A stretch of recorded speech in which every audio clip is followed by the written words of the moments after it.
My dog saw the same glitch I did. Posted by Alice FB. This is only a small thing, but it still confuses the hell out of me and I can't think of any explanation. I was playing fetch with my dog in my living room. I threw the ball. She'd bring it back.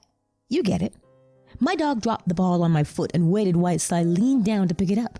But then I blinked and it was gone.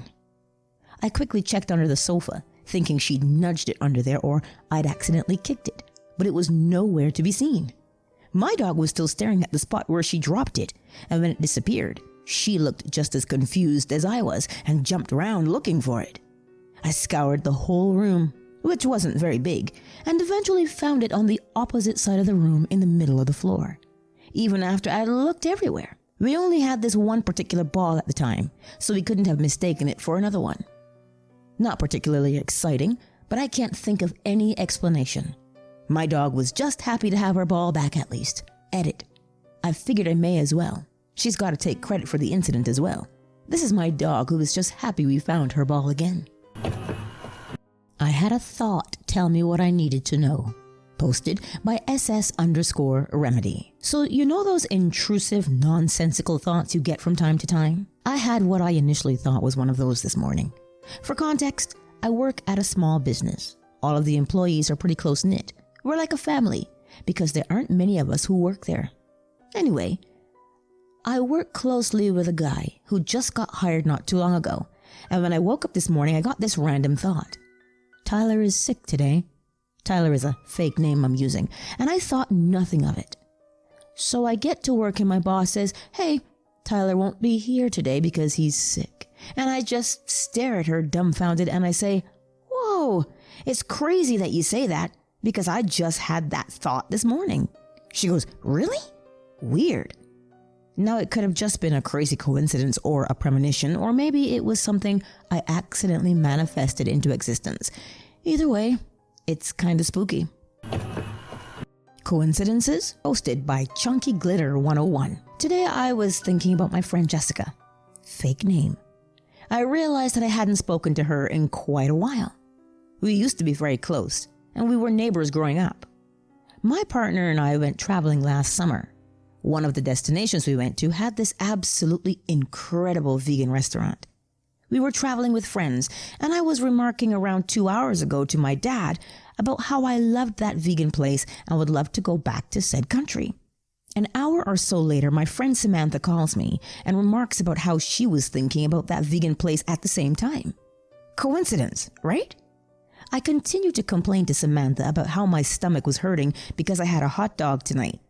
She reminded me of how when we went on another, completely separate trip, she had eaten a bad hot dog. I said the hot dogs may have been bad, but the vegetable soup we had was incredible. Lo and behold, Jessica, the friend I had not spoken to in quite a while, who was also on the first trip, messages me out of nowhere and says, "I'm just thinking about that vegetable soup." I immediately freak out. She then proceeds to send me a picture of a hot dog, which is what I had had for dinner tonight and was complaining about not moments before. Sorry if this is incoherent. I'm writing in a total frenzy. I don't know what is going on.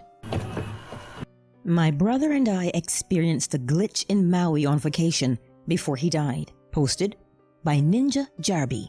I have to start this off with a bit of backstory, or this wouldn't make any sense at all. Thanks for bearing with me. I moved to a small town in Washington when I was in 5th grade. I instantly became close friends with my neighbor, G.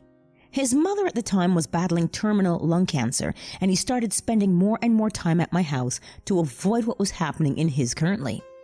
We didn't speak much on it, but I was aware having to observe his mother fade away was breaking his heart. She passed in the summer of 7th grade, and my family adopted him and he started living with us full time. Now, we can get to the glitch. My family had taken us on a week-long vacation in Maui. It's the second night, and my brother and I had stayed up until everyone else had fallen asleep in the hotel room. We snuck out of the room we shared with my parents and walked to the beach that was 2 streets away. We came to a secluded stretch of sandy beach that extended into a narrow strip that ended with a big rock. There were thorns grown high on our right side, cutting off access to the street. We walked down this narrow strip to the end where it turned to rocks and sat down. A full moon perfectly illuminated every ripple and wave of the water. Our conversation turned to how lucky we felt to be here. My brother G mentioned how if he had never met me, his life would have gone a completely different direction. He would have most likely been shipped to Eastern Washington to live with his emotionally distant relatives after his mom passed, had it not been for fate threading our paths together through friendship. We both became slightly emotional, and I told him this was how it was always destined to be.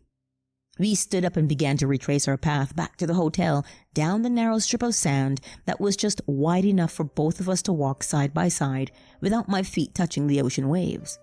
Suddenly, something caught my eye in the water from the reflection of the full moon.